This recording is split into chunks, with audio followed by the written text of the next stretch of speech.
On l'a appris cette semaine, Denis. Le Pont Roscoff, le zoo d'Hugo Clément, je vais y arriver, de Rewild, est en cessation de paiement. Alors, ce n'est pas vraiment le zoo de Hugo Clément, mais c'est un zoo pour lequel il était en gros parrain et puis pour lequel il s'est beaucoup dépensé de manière à attirer des fonds. Pont Roscoff, c'est en Bretagne, c'était un zoo traditionnel appartenant à un propriétaire privé. Il était en vente et évidemment les amis d'Hugo Clément, Rewild et toute cette clique d'animalistes et d'antispécistes ont voulu nous donner une leçon, comme d'habitude. Donc, ils ont lancé une grande opération de communication pour amasser des fonds et racheter le zoo. Et on allait voir ce qu'on allait voir. Grâce à eux, la vie de ces animaux allait être complètement changée. Et ben, on a vu ce qu'on a vu. En effet, racheté en décembre 2019, cessation de paiement en février 2021. C'est ça, nous sommes en 2021. Oui. Et le but était d'amener ici des animaux, de les réhabiliter en quelque sorte avant de les relâcher dans la nature. Aucune opération de ce type n'a été menée. La collecte de fonds a quand même réussi à amasser 750 000 €. Alors 250 000 donnés par Marc Simoncini, un des 3 parrains, parrain au sens mafieux du terme, du RIP, de Hugo Clément justement.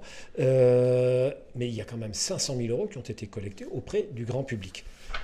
Sachant que l'affaire n'a duré qu'une petite année, je me demande s'il n'y a pas tromperie.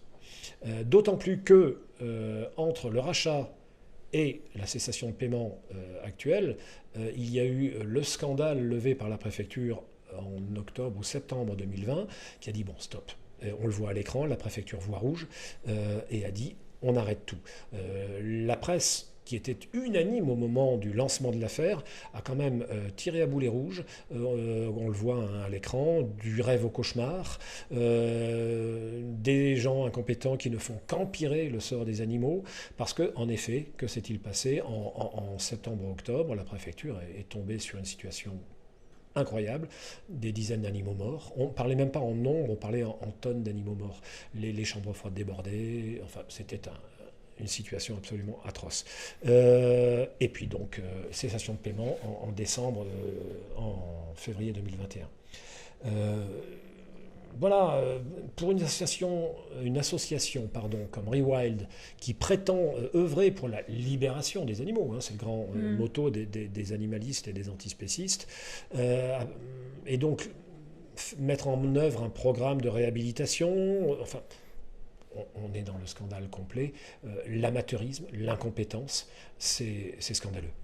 Ça, c'est la version, la version officielle, c'est nous œuvrons pour réhabiliter les animaux et les relâcher dans la vie sauvage.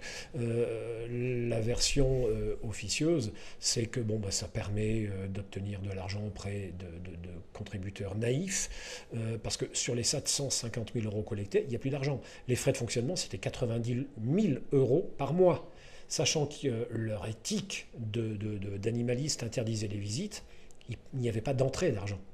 Donc on se demande comment ils espéraient faire survivre cette structure. Bon, ce qui est triste, c'est que les animaux en ont payé le prix. Oui, c'est un résultat...